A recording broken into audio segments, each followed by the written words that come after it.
भारतात सर्वाधिक लोकप्रिय आणि सगळ्यांना सहज उपलब्ध असणारं फळ कोणतं असेल तर ते म्हणजे केळी. वेगवेगळ्या प्रांतानुसार या केळ्यांचे अनेक प्रकार आहेत, अनेक आकार आहेत, याच्या चवी बदलतात. तरीही भारतात आबालवृद्ध सगळ्यांना आवडणारं आणि उपलब्ध होणारे हे फळ आहे. आपल्याकडे पंचामृतात सुद्धा केळं असतं. आपण जो नैवेद्य म्हणजे शिरा करतो सत्यनारायणाचा, त्यामध्ये देखील केळं असतं. लहान मुलांना सगळ्यात पहिल्यांदा कुठलं फळ दिलं जात असेल तर ते केळी. आणि अगदी वृद्धावस्थेत जेव्हा दुसरी कुठलीही फळं खाता येत नाही तेव्हाही खाता येतात ती फळं म्हणजे केळी. आयुर्वेदानुसार याचे गुण कोणते, हे कोणासाठी योग्य आहे, त्याचे आपल्या आरोग्यासाठी होणारे महत्वाचे फायदे कोणते आणि केळी खाताना काय काळजी घ्यायची, ती कुठल्या वेळी खायची, या सगळ्यांची शास्त्रीय माहिती आपण आजच्या युट्यूब व्हिडिओतून घेणार आहोत. मी डॉक्टर स्मिता बोरा आणि अर्हम आयुर्वेद या युट्यूब चॅनलमध्ये तुम्हा सगळ्यांचं पुन्हा एकदा मनापासून स्वागत. केळी साधारण सगळ्या प्रकारच्या जमिनीत किंवा भारतातल्या जवळजवळ सगळ्या प्रांतांमध्ये लागवड केलं जाणारं पीक आहे. जेव्हा याला फळं येतात तेव्हा याचं जे झाड असतं ते नष्ट होऊन जातं. केळ्यांच्या पानांवर जेवण्याची आपल्याकडची पद्धत फारच सुंदर आहे बरं का. अगदी पर्यावरण पूरक आहे, आरोग्यासाठी उत्तम आहे, शिवाय पाणी प्लास्टिक वाचवणारी आहे. अशी पानांवर जेवण्याची परंपरा ज्यांना सुचली ना, ते आपले पूर्वज किती कल्पक, किती रसिक असतील नाही का. संस्कृतमध्ये केळ्याला कदली, वारणा, मोचाफलं, अंबुसार अशी अनेक नावं आहेत. केळी कच्ची असताना आणि ती पिकल्यानंतर त्याच्या गुणांमध्ये खूप अंतर असतं, खूप फरक पडतो. आयुर्वेदानुसार माणिक्य कदली, मर्त्य कदली, अमृत कदली किंवा चंपक कदली असे केळ्यांचे बरेच प्रकार सांगितलेले आहेत, त्यांचे गुण सांगितलेत. सध्याच्या काळातही आपण वेगवेगळ्या प्रांतांनुसार केळ्यांचे वेगवेगळे प्रकार किंवा चवी पाहत असतो. आयुर्वेदानुसार मुख्यतः केळ्याची चव असते ती मधुर आणि शेवटी किंचित तुरट असते. गुणानं हे थंड आहे, गुरु म्हणजे पचायला जड आहे आणि स्निग्ध आहे. या गुणांमुळेच पित्त आणि वात हे दोन दोष केळ्यानं कमी होतात आणि कफदोष वाढतो. वात म्हणजे काय तर शरीरातला कोरडेपणा. जेव्हा जेव्हा शरीरातला वात वाढतो तेव्हा त्वचा कोरडी पडते, थकवा येतो, झोप कमी होते, मनात विचारांचा गोंधळ उडतो. केळ्याला भावप्रकाश या ग्रंथात समीरजित असा शब्द वापरलाय. समीर म्हणजे वायू. जेव्हा शरीरातला हा वायू वाढतो तेव्हा त्याचं शमन करणारे हे फळ आहे, म्हणून समीरजित. त्याचबरोबर पित्त दोष वाढतो तेव्हा शरीरातली उष्णता वाढते, डोळे हातपाय यांची आग होणं, लालसरपणा, चिडचिडेपणा अशी लक्षणं वाढलेली असतानाही केळ्यांचा फार चांगला उपयोग होतो. यामुळे पचनशक्ती सुधारते, म्हणून जे आम्लपित्त आहे, जळजळ होणं, छातीत आग होणं, पोटात आग होणं अशा ज्या पित्ताच्या तक्रारी आहेत त्याही कमी व्हायला केळ्यांनी मदत होते. केळी गोड आहेत, स्निग्ध आहेत, त्यामुळे आम्लपित्त आणि जो पित्ताचा उष्ण तीक्ष्ण गुण आहे तो केळ्यामुळे बॅलन्स व्हायला मदत होते. कच्ची असताना केळी गुणानं थंड असतात, कफ वाढवणारी आणि पचायला खूप जड असतात. या कच्च्या केळ्यांमुळे विष्टंभ होतो, म्हणजे काय तर मलावरोध. म्हणून ज्यांना नेहमी कॉन्स्टिपेशन होतं, मलशुद्धी होत नाही, त्यांनी कच्ची केळी खाऊ नयेत. कच्ची असतानाही केळी गुणानं थंडच असतात, त्यामुळे पित्ताचे विकार, रक्ताचे विकार, वारंवार तहान लागणे, वारंवार भूक लागणे आणि शरीरातली उष्णता, वात ही सगळी कमी करणारी आहेत. या कच्च्या केळ्यांची भाजी खूप छान लागते बरं का. बटाट्यासारखीच ही कच्ची केळी उकडून त्याची भाजी बनवली जाते, किंवा बटाट्यासारखे पातळ काप करून तुम्ही ही भाजी साधी फोडणी देऊन पण खाऊ शकता. कच्च्या केळ्याचे वेफर्स असतात, ते दक्षिण भारतात फारच लोकप्रिय आहेत. कधीतरी चवीत बदल म्हणून हे वेफर्स ठीक आहेत बरं का, पण हे तळलेले आहेत आणि पचायला आधीच कच्ची केळी खूप जड असल्यामुळे हे वेफर्स ज्यांचं वजन जास्त आहे, पचनाच्या काही तक्रारी आहेत, त्यांनी टाळलेलेच बरे. केळी भट्टीमध्ये पिकवली जातात पारंपरिकरित्या, किंवा घरी कच्ची केळी आणून जाड कापडात झाकून ठेवली तरी ती आपोआप पिकतात. सध्या मात्र केळी पिकवण्यासाठी कृत्रिम चेंबर्सचा वापर केला जातो आणि या चेंबर्समध्ये वेगवेगळे केमिकल्स, इथिलीन गॅस किंवा ऍसिटिलीन अशी केमिकल्स वापरली जातात. ही केळी पिकली की त्याचा रंग, रूप, चव या सगळ्यामध्ये आमूलाग्र बदल होतो. पिकलेली केळी असतात ती स्वादिष्ट असतात, गुणानं थंड असतात. आता पाहू पिकलेल्या केळ्यांचे गुण कोणते. सगळ्यात पहिला गुण आहे तो म्हणजे गृहण. सगळ्या शरीर घटकांचं पोषण करणारी ही केळी आहेत. आयुर्वेदानुसार 7 शरीर घटक आहेत: रस, रक्त, मांस, मेद, अस्थि, मज्जा आणि शुक्र. या 7ही शरीर घटकांचं गृहण म्हणजे पोषण करणारे हे फळ आहे. त्यातही विशेषतः शुक्रधातू वाढवणार आहे. म्हणून ज्यांना या संदर्भातल्या काही तक्रारी आहेत त्यांनी नियमानं 1 किंवा 2 केळी रोज खायला हवीत. शरीरातला मांसधातू असतो तोही वाढवण्याचं काम या केळ्यांमुळे होतं.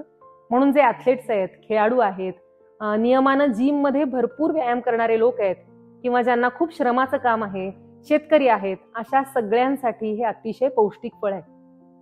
याशिवाय केळ्यामध्ये मॅग्नेशियम आणि पोटॅशियम ही खनिज असल्यामुळे त्याचा आपल्या मसल्सना खूप फायदा होतो. बरेचदा खेळाडू आहेत किंवा वयस्कर लोक आहेत, श्रम करणारे लोक आहेत, त्यांना पायांमध्ये हातांमध्ये क्रॅम्प येतात, म्हणजे काय वांब येतात. विशेषतः रात्री झोपेत असे क्रॅम्प येण्याचं प्रमाण जास्त असतं किंवा वर्कआउट करताना, व्यायाम करताना, खेळताना अचानक असा वांब येऊ शकतो. तर मॅग्नेशियम आणि पोटॅशियम या खनिजांमुळे अशा क्रॅम्प्सना प्रतिबंध होतो. केळ्यांमध्ये ही खनिज भरपूर प्रमाणात असल्यामुळे अशा सगळ्यांसाठी हा अगदी उत्तम आहार आहे. आता केळ्यांचा दुसरा उपयोग. ज्यांना भरपूर भूक लागते, जेवल्यानंतर पुन्हा थोड्या वेळाने काहीतरी खावंसं वाटत राहतं किंवा सारखीच तहान लागते, अशांसाठी देखील केळी अगदी उत्तम आहेत. सारखी भूक लागली की विशेषतः गोड खाण्याची इच्छा होते. मग जंक फूड, बिस्किट्स, चॉकलेट्स अशी काही क्रेविंग्स होतात. हे टाळण्यासाठी केळी अगदी उत्तम. यामुळे पोट भरलेलं राहतं, एक तृप्ती किंवा समाधान राहतं आणि शिवाय पचनाला मदत होते. जंक फूड प्रमाणे किंवा इतर जे स्नॅक्स आहेत त्याप्रमाणे साईड इफेक्ट्स होत नाहीत, कॅलरीज वाढत नाहीत. त्यामुळे मधल्या वेळेच्या खाण्यासाठी हा अतिशय उत्तम ऑप्शन आहे. आता केळीचा तिसरा उपयोग होतो मनस्थितीसाठी. केळ्यामध्ये मोठ्या प्रमाणात व्हिटॅमिन B6 आहे आणि काही अमायनो ऍसिड्स आहेत, जसं ट्रिप्टोफेन आहे, ज्यामुळे चांगली शांत झोप यायला मदत होते आणि मूड चांगला होतो, म्हणजे मनस्थिती सुधारते. त्यामुळे जेव्हा डोक्यात खूप विचार येतात, सतत ताणतणाव असतात किंवा जर झोपेच्या काही तक्रारी आहेत, झोप चांगली येत नसेल, अँझायटी, डिप्रेशन अशा तक्रारी असतील, तर केळ्यांचा समावेश आहारात नियमानं करायला हवा. विशेषतः आजकाल अगदी विद्यार्थ्यांना सुद्धा खूप ताणतणाव आहेत किंवा नोकरी करणाऱ्या स्त्रिया, IT मध्ये काम करणारे कर्मचारी, अशा सगळ्यांना एकंदरच खूप ताणतणाव वाढलेत. त्यांनी मधल्या वेळेचं खाणं म्हणून केळ्यांचा समावेश आहारात करायला हवा. चौथा फायदा होतो एनर्जीसाठी. अनेकदा पोषणात काही कमतरता असतात न्यूट्रिशनमध्ये किंवा इन्स्टंट एनर्जी मिळावी म्हणून वारंवार गोड खाण्याची इच्छा होते आणि अशा वेळी बिस्किट, चॉकलेट्स, पेस्ट्रीज असे गोड पदार्थ खाण्यापेक्षा, चहा, कॉफी घेण्यापेक्षा केळी हे उत्तम स्नॅक आहे. कारण जी कृत्रिम साखर असते त्यामुळे रक्तातली शुगर शूट होते. तसा प्रकार फळांमधल्या नैसर्गिक साखरेनं होत नाही. फळांमधली जी साखर आहे फ्रुक्टोज, ती हळूहळू रक्तात मिक्स होत राहते आणि बराच काळ एनर्जी देण्याचं काम करते. म्हणून खेळाडूंसाठी, वर्कआउट करणाऱ्या लोकांसाठी हे अगदी उत्तम फळ आहे. आता केळ्यांचा पुढचा महत्वाचा गुण आहे नेत्र्य, म्हणजे डोळ्यांसाठी हितकर. पिकलेली केळी असतात त्यामुळे डोळ्यांना फायदा होतो. याला नेत्र रोगहर असं आयुर्वेदात म्हटलेलं आहे. याच्यामध्ये मोठ्या मात्रेत कॅरोटिनॉइड आहे, ज्यामुळे शरीरातले जे फ्री रॅडिकल्स आहेत त्यांना प्रतिबंध होतो आणि वार्धक्यामुळे येणारे जे परिणाम आहेत किंवा शरीरातल्या पेशींमध्ये किंवा प्रत्येक लेवलवर होणारी जी झीज आहे ते थांबवण्यासाठी हे मदत करतं. विशेषतः मॅक्युलर डिजनरेशन म्हणजे डोळ्यांची होणारी जी झीज आहे त्याला प्रतिबंध करणारी ही केळी आहेत. बघा किती शेकडो वर्षांपूर्वी आयुर्वेदामध्ये याला नेत्र्य असं म्हटलंय आणि त्याला पुष्टी देणारे हे संशोधन सध्याच्या आधुनिक शास्त्राने केलेलं आहे. असे जे पुरावे आहेत त्यामुळेच आयुर्वेदाचे जे पूर्वसूरी आहेत त्यांच्याविषयीचा आपला आदर आणखी दुणावतो. आता केळ्यांचा सहावा गुण तो आहे प्रमेहघ्न. तुम्हाला आश्चर्य वाटेल, मधुमेह किंवा प्रमेह असताना देखील केळी जर नीट म्हणजे योग्य प्रकारे खाल्ली तर फायदाच होतो. केळ्यामुळे पचनशक्ती सुधारण्यासाठी मदत होते, इतर बरेच फायदे होतात, शरीराची झीज कमी होते आणि विशेषतः टाईप 2 डायबेटीसचा प्रतिबंध करण्यासाठी केळ्यातलं व्हिटॅमिन B फार उपयुक्त सिद्ध झालंय, असा रिसर्च आहे. सातवा फायदा आहे पचनशक्तीसाठी. केळ्यांमध्ये पेक्टिन भरपूर प्रमाणात आहे. हे एक प्रकारचं फायबर आहे ज्यामुळे पचनासाठी खूप मदत होते. पचन संस्थेमध्ये एक प्रकारचा स्निग्धपणा किंवा लुब्रिकेशन या केळ्यांमुळे होतं आणि भरपूर फायबर्स असल्यामुळे अल्सर किंवा अपचन, वारंवार गॅसेस होणं, मलावरोध अशा ज्या वात आणि पित्ताच्या तक्रारी आहेत त्या कमी व्हायला मदत होते. केळ्यामध्ये एक प्रकारचं प्रीबायोटिक आहेत ज्यामुळे पचन संस्थेतले जे हेल्दी बॅक्टेरिया म्हणतो आपण किंवा गुड बॅक्टेरिया त्यांच्या वाढीला मदत होते, त्यामुळे पचन सुधारतं. आता केळ्यांचा आठवा फायदा तो आहे हाडांच्या आरोग्यासाठी.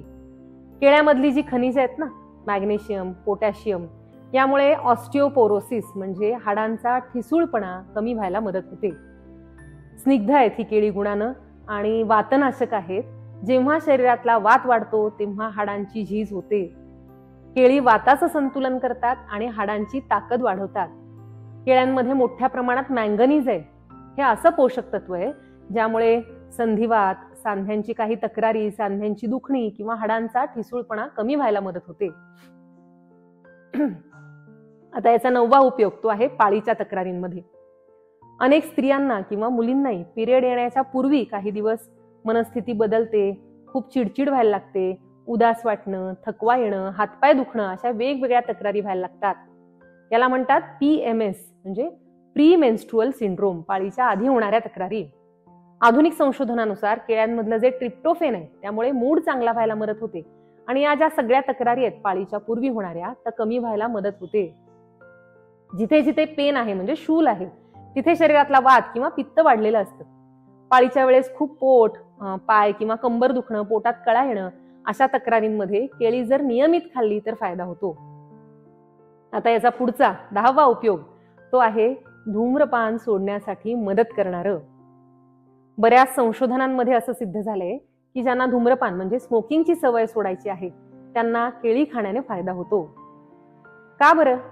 कारण याच्यात व्हिटॅमिन B आहे, पोटॅशियम आहे, मॅग्नेशियम आहे आणि त्यामुळे मनस्थिती सुधारते. शिवाय निकोटीनचं जे व्यसन आहे ते सोडताना जो त्रास होतो विड्रॉवल सिंड्रोम तो रिकव्हर व्हायला या केळ्यांनी मदत होते. म्हणून जर तुम्हाला किंवा तुमच्या परिचितांपैकी कोणाला धूम्रपान सोडायचं असेल तर त्यांना केळी खाण्याचा सल्ला आपण देऊ शकतो. त्यांना हा व्हिडिओ अवश्य पाठवा. हे झाले केळ्यांचे महत्वाचे 10 उपयोग. आता एक महत्वाचा प्रश्न म्हणजे केळ्यांमुळे वजन वाढतं किंवा चरबी वाढते का हो? विशेषतः पोटावरचं फॅट किंवा चरबी केळी खाल्ल्यानं वाढते का? असा प्रश्न बऱ्याच जणांच्या मनात असतो. तर याचं उत्तर आहे नाही.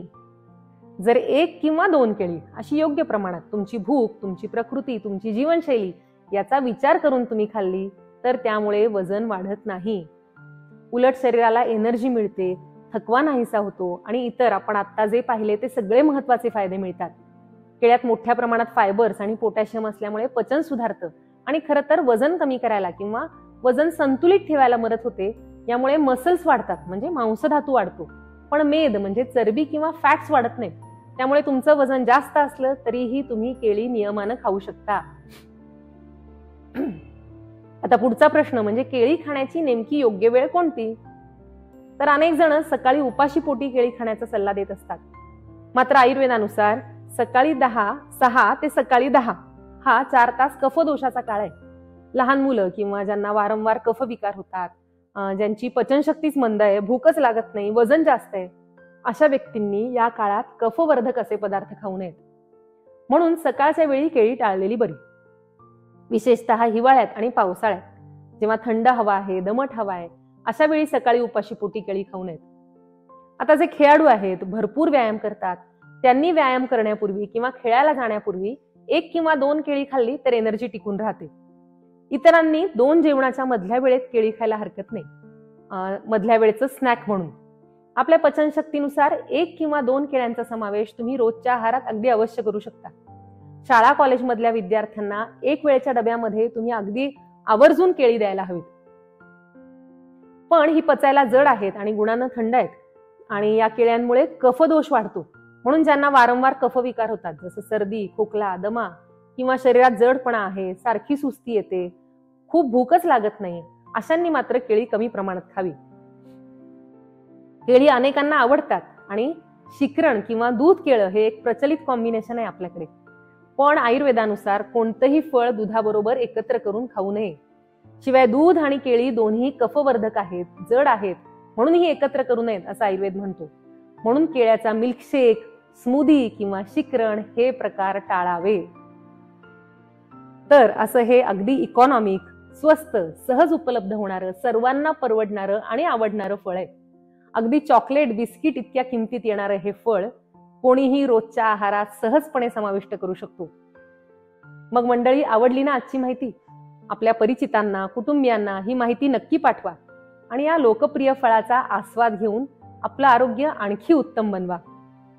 कमेंट्समध्ये तुमचे प्रतिसाद, प्रतिक्रिया लिहायला विसरू नका बरं का.